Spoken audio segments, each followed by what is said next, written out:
Today, on Florida Sportsman Project Dreamboat, boat owner Tyler Gorman looks to the experts at Marine Customs Unlimited to convert his recently purchased 32-foot Seacraft into a boat perfectly suited for family fishing and adventure.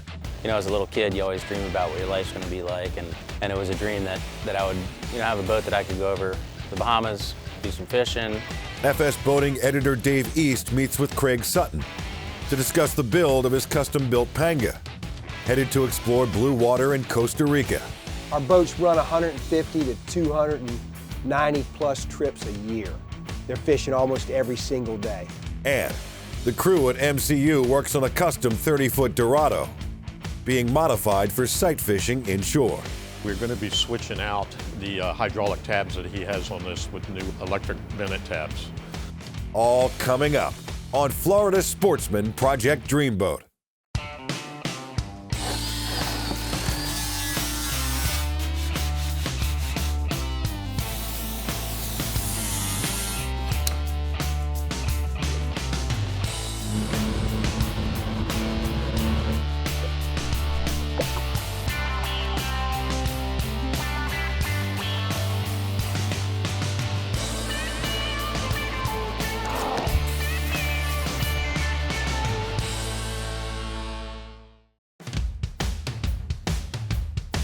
All right, so I've got a good friend of mine, Tyler Gorman. He's got a 20-foot Seacraft that he purchased about 7 years ago. The whole idea of the boat was to get his wife out to the sandbar, hang out with his buddies and friends, and just cruise intercoastal. Since then, him and his wife have had an addition to the family, young man, James, and Tyler wants to start taking him over to the Bahamas. He thinks it's going to be something really cool to look forward to, things to do, go out fishing with his son and do stuff like that. He's not feeling it in a 20-foot Seacraft. He came to me, and he's thinking about purchasing a boat. He went to the boat show, he looked at some things. So I'm thinking, Tyler, if you're looking to spend this kind of money, let's just build the boat. Let's make exactly what you want. And while we're sitting there talking about it, he's like, well, what do you think? And I'm like, well, you love your Seacraft. Why not do a 32? He was all in. He said, let's do it. So from that point on, it was time to hunt for a new Seacraft. Well, I was born and raised in Florida, and grew up around the water. Went over to the Bahamas quite a bit, mostly in friends' boats growing up. My dream was always to have a boat to go over with my family. As a little kid, you always dream about what your life's going to be like, and it was a dream that I would, have a boat that I could go over the Bahamas, do some fishing, multifunctional boat. So we bought this Seacraft, a 20-foot Seacraft, and it serves its purpose. It does great inland. I take it offshore sometimes, but my son's 6 years old. I don't want to take too many chances with him in the boat. Actually, 0 chances with him in the boat. And my dream was always, I love Seacrafts, was to get a 32 Seacraft and redo it. And I've known Brian for, I'd say going on 8 to 10 years, and always followed his work, and to see the quality of work that he does, whether it be just a little patch job or full-on custom boats. So I always knew that he would be the guy to build a boat for me through his shop.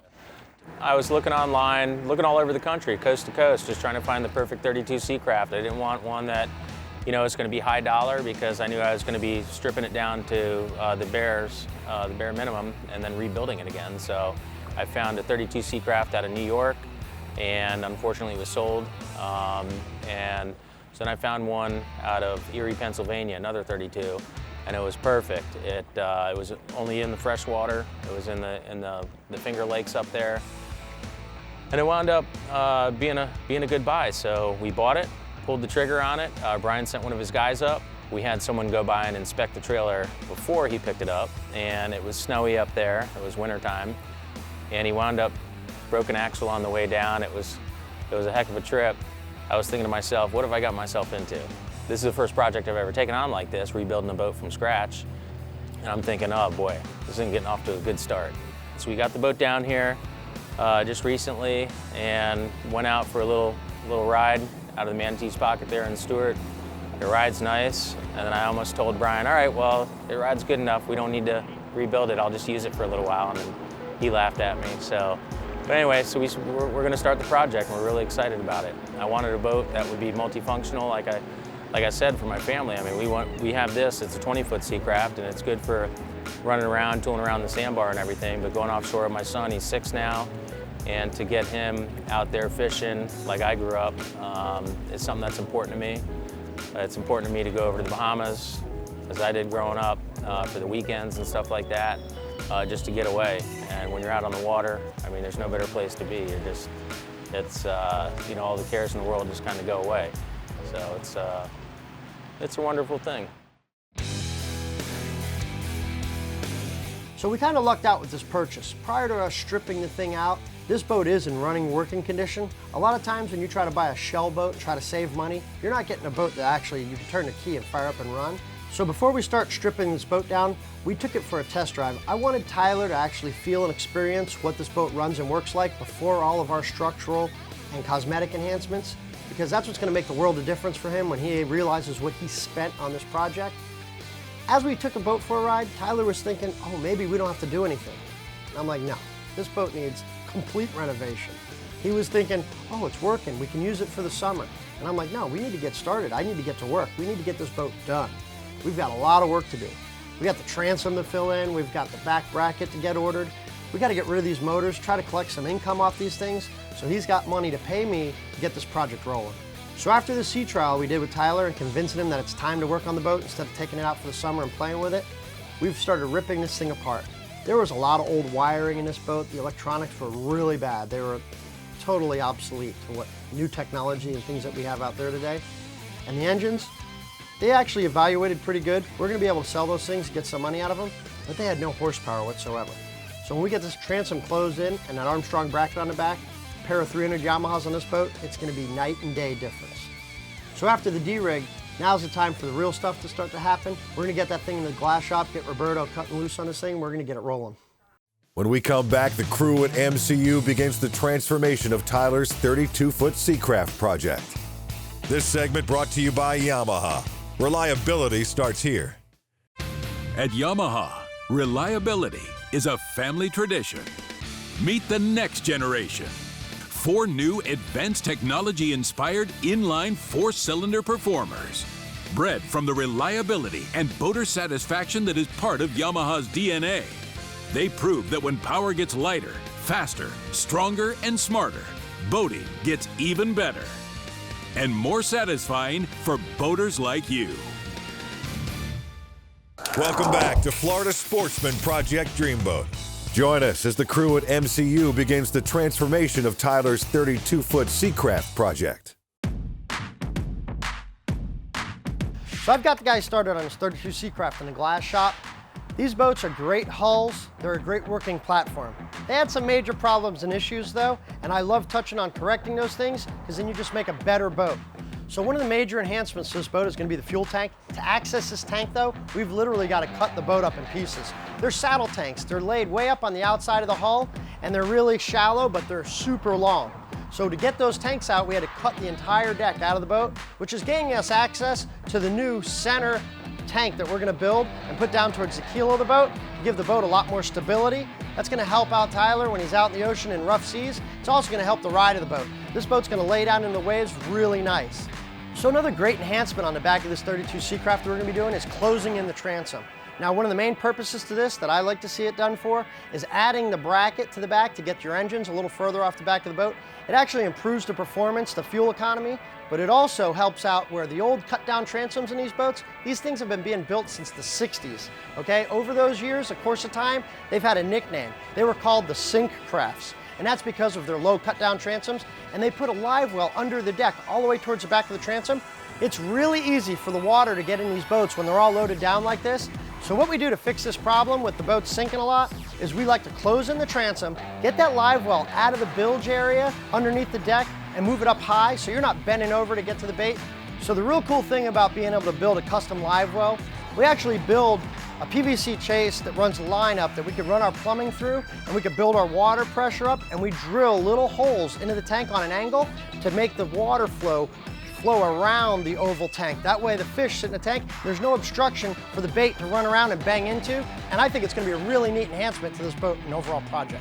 One of the main things is the fuel capacity in the boat. So we add 100 gallons of fuel to these boats. Now, one of the main things in this enhancement to fixing the boat by adding the fuel is removing the saddle tanks out of the boat. So this boat has 150 gallons on either side of the boat. When that boat with that super deep V is in rough water, it likes to rock. And all of that weight likes to move around and cantilever with the boat. So by removing those tanks from the outside of the boat and putting them in the center, it actually pulls the center of gravity down to the bottom of the keel of the boat and makes the boat a lot more level and stable. By doing that, we added all this extra room on both sides of the boat, and we can add these beautiful fish boxes in. These things are 9 feet wide. So there's not gonna be a fish out there we have to worry about Tyler catching that's not gonna fit in one of these large fish boxes. So one of the really cool things and features on this boat is going to be this forward bow deploying ladder that we picked up from Armstrong Nautical Products. We've just got to find a way to house it. We've never done this before. In fact, no one's ever done it before. This is totally new to us and to the industry. This is a 32-foot boat. It's going to pull up the sandbar. You're going to flip a ladder out and you're going to be able to walk in and out of the boat without getting wet. This thing's really neat, but it wasn't easy to do. We literally had to build a pod and a box to house the ladder inside of. Once we had that done, we had to flip the cap back onto the boat. We had to set it up to where the door was going to open and close. This thing was a pain in the butt, but Roberto pulled it off. He got it done. It came out awesome. So Tyler's been a really good friend over the years, but this guy's killing me. Not only did I have to put a bow deploying ladder out the front that was not talked about in the beginning when he applied a budget to the job, but now he saw me working on this other boat that had a live well window in it, and now he's got to have a live well window. I love the idea to it though. His son's gonna have so much fun watching these fish swimming around there with the lights on at nighttime, and Tyler's all about the bling. So when Tyler was at the boat show looking at new boats, one of the main things that he loved and he thought was really cool were these new dive doors they're putting in the sides of the hulls of the boats. He wanted to be able to access and use this door at the dock. Where he houses and keeps his boat, there's a marina with a real low floating dock. He wants to be able to open this door up, fold the top of the cap up, and have a clear entry in and out of the boat, not only for dock use, but diving use and everything else. So another really cool feature on this 32-foot Seacraft is going to be the bow thruster. You're able to just move and push the bow in either direction that you want, and having the twin outboards on the back, you're able to manipulate the back and the transom pretty easily. Now you'll be able to push the forward part of the bow of the boat with the transom, and you'll be able to slide this boat sideways. It's going to be a really neat feature for him when he's pulling the boat into the Jupiter Point Marina, trying to dock it on a Sunday after a few cocktails. So one of the last things we had to do to wrap up in the glass shop was the forward seating. Tyler, at his request for his wife, was to have a nice comfortable area for her to sit up at the bow of the boat when they're hanging out at the sandbar. So we molded in these custom seats to the forward part of the boat. We added some nice storage and we implemented our custom JL Audio speaker recesses. This boat's gonna sound incredible with the stereo system. Not only that, with all the custom molded in radius seat work, console wrapped into the bottom of the floor of the boat, all the custom deck hatches we've added, this boat's gonna look really nice. Mike and Jim are gonna have the work cut out for them. There's tons of fairing that's gotta go on in this boat prior to the primer and paint. When we return, FS Boating editor Dave East heads out with Craig Sutton to discuss the build of his custom-built Panga. This segment brought to you by JL Audio. How we play. Yamaha's next generation V6 4-strokes are changing the game. Mid-range power was awesome. Fuel, the burn, it's unbelievable. Couldn't believe the speed and the fuel economy is pretty impressive. I mean, I couldn't believe the power. It was like it was more like doing a quarter mile on a drag strip. And them things are like, it's a whole nother game. So I made the switch. Experience the difference for yourself during the Yamaha Discover V6 Offshore Demo Tour. See why we call it the game changer. Welcome back to Florida Sportsman Project Dreamboat. Join us during this one man's Dreamboat ride-along, where we feature boats and their owners whose dreams have already become reality. FS Boating editor Dave East meets with Craig Sutton to discuss the build of his custom-built Panga, headed to explore blue water in Costa Rica. This is an Eduardonia 32 Corvina. We decided the Panga is the really, truly best boat that suits us. And this boat is a culmination of all the things that we wanted to put in one boat to make this boat the perfect Costa Rica big game fighting machine. Because what we fish for in Costa Rica, big giant marlin, giant yellowfin, big super big caberas, it requires a special piece of equipment to do that on a day-to-day basis. Not only the tackle, but the boat too. This boat, when we purchased it from Eduardonia, it was a shell, a bare shell. It had the horizontal hoops and the lateral stringers. That was it. We built everything you see here has been built out of Coosa wood. Super light, super strong, but it sheds water. So if we do get a penetration, a crack in the fiberglass, For the 9 months the boat's sitting on anchor, we don't have to worry about getting out of the water and sealing it up. The water penetration won't delaminate the fiberglass. Plus the overall boat is about 60% lighter when we finish the product, and it's much stronger too. The reason we like the dual consoles over a center console is these are charter boats. We want to make sure everybody feels part of it, and with the openness, the center part being open on a split console, the person can be in the front of the boat, watch the baits, watch the person fighting the fish, and feel like they're part of it.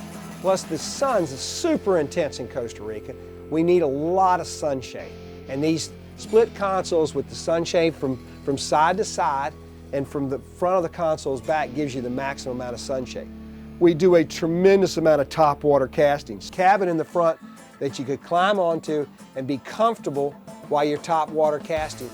Then we also got this area here. If it's a little bit rough, the client can stand in front of the consoles and still cast and not, hook into somebody else. We fight all our billfish off the back of the boat. We don't run them down kingfish like we do in Florida. We're fighting billfish, so we actually will quarter the fish and keep them off the back and then release it out the back of it. This is a fighting gimbal, and this thing can be used several different ways depending on the angler's height. If the person's real tall, they sit on it like a conventional fighting chair. If they're not a medium or a smaller height, they stand behind it, put the rod in the gimbal, and then fight it that way. It's just like a fighting chair, and the fish that we pursue down there, we want the angler to be as comfortable as possible and exert as least amount of energy. We like to release the fish healthy, get the angler where they're in and out of the fighting the fish in 20 minutes where they don't get wore out, and everybody's comfortable and we go back to fish for another one. One of the things our boats have to have is they have to have a big mooring cleat on the front. That mooring bit on the front is about as big as we can get because our boats are moored up at 9.5, 10 months out of the year. They're in a bay. Sometimes when the storms come through, the waves get trapped and they start bouncing around the bay and they start coming from all directions and the boat won't be able to compensate. So it's very important, it's very strong on the mooring bit. The gas mileage is very, very critical. In these Panga boats, they get super good gas mileage. Our gas in Costa Rica is not only it's $8 a gallon, but it takes us a half a day, one man to go get the gas and then put it in the boats. There's no marina where we're at. So what we do down there, it's all about function, very little form. They have to be pretty much bulletproof. Our boats run 150 to 290 plus trips a year. They're fishing almost every single day. After purchasing a hull and engine and adding custom modifications, the cost of Craig's Dreamboat comes to a total of $96,500. When we return, the crew at MCU works on a custom 30-foot Dorado. This segment brought to you by Birdsall Marine Design, quality marine and sport fishing products. Birdsall Marine Design has been a leader in aftermarket and custom boating accessories for over 35 years. Based in West Palm Beach, our facility specializes in the manufacturing of custom T-tops, leaning posts, consoles, rod holders, marine canvas and upholstery products, and a wide variety of anodized aluminum hardware. Come visit our spacious West Palm Beach facility anytime, or visit us on the web at birdsallmarine.com to learn more about our most innovative products. Welcome back to Florida Sportsman Project Dreamboat. Join us as the crew at MCU works on a 30-foot Dorado, modified for fishing inshore. So one of the neat things about this job is running into people with all these crazy ideas. I've met this guy. He actually wanted to take a 30-foot Dorado offshore inboard boat and convert it into a bay boat. He went down, talked to Bobby at Birdsall Marine, and had a custom dual station top built for his boat, and also a custom casting platform up on the bow. All of this so he could be out in the bay in the backcountry fishing off his new porta-jacked outboard 30-foot Dorado. So after getting this boat fitted at Birdsall Marine with a new top and a casting platform, Kent brought the boat into our shop for some miscellaneous rigging items. He's getting a new outboard engine installed on this boat and some new Bennett trim tabs. So I'm gonna get Steve on the transom of this boat and get these tabs on as fast as possible so we can move on to the next project. Okay, I've got this 30-foot Dorado boat up to my bay. We're going to be switching out the hydraulic tabs that he has on this with new electric Bennett tabs. So I've got to remove the old tabs first, And upon removing these old tabs, I noticed the curvature of the hull had a real good curve to it. So these tabs that were on this boat could not have been functioning properly because they were binding the hinge point. It's going to keep it from going up and down like it should. It's like having a bent door hinge. It's not going to work. Once I discovered that we had a curved hull, I got with the fiberglass department. He came over, we discussed it. I showed it to Brian, we discussed it. And we figured we had a thick enough glass there that we could actually grind it instead of trying to make two wedges for each side of the tab to get a straight tab. That way these new electric tabs will function properly. So now I got to get the guys over here in the glass shop to fill all my old holes where the old tabs were and also where the hydraulic line ran through the transom. The fiberglass guys did a real good job repairing the transom of this boat so I can move forward on with my installation. So I'm going to get these tabs up, mark my holes. I'm going to pre-drill them. I'm going to bed them with 5200. I'm going to run my screws in. Now I can attach my actuators to the tab and figure out my height that I'm going to need to drill my top holes and get the top of the actuator mounted. You figure that out with a straight edge. What I usually do is lay it along the bottom of the boat. On the trailing edge of the tab, I'm going to raise up 3/8 of an inch for my straight edge. And then I'm going to mark the transom. I'm going to drill my holes, run my wire through, bed that 5200. I'm going to run my screws in. We're done. We're ready to move on to running the wiring up to the console. Well, the advantages of having an electric tab is just the functionality of them. These electric tabs, you respond almost instantly. Easier to install. You've just got two wires going to each tab that runs up to the switch panel. Well, it's going to be a unique boat, that's for sure, because it was an IO boat. Now they fixed it, they closed in the transom. It's actually going to have an outboard engine on it now. The hull is kind of rounded, sort of not really a planing and not really displacement hull. It's like a combination of both. So I'm real curious to see how these trim tabs are really going to function on this boat once we get it completed. So if you guys recall last week's episode, I purchased a 30-foot Grady White from a client. The thing was in dire need of a repower. Those boats are big, they're heavy. The old two-strokes, they just don't have that low-end torque of the new four-strokes. So I decided to pull those motors off and repower it. Now those motors, upon evaluation, actually turned out to be really nice, clean motors. So all I did was slap a paint job on them. I installed them on the back of this Seacraft. I actually had a customer call me up, said he's interested looking for a 26-foot boat in that range with a pair of twin outboards, but he's in a low budget bracket. It's going to be the perfect boat for him. Once I get this boat rigged out, he'll be fishing this thing before the holiday weekend. Next time on Florida Sportsman Project Dreamboat. The crew at MCU works to make the dreams of 32-foot Seacraft owner Tyler Gorman become reality with a perfect paint job in their sights. FS Boating editor Dave East heads out with Brian O'Donnell, owner of MCU, to discuss one of his most custom builds, a completely transformed classic Bertram.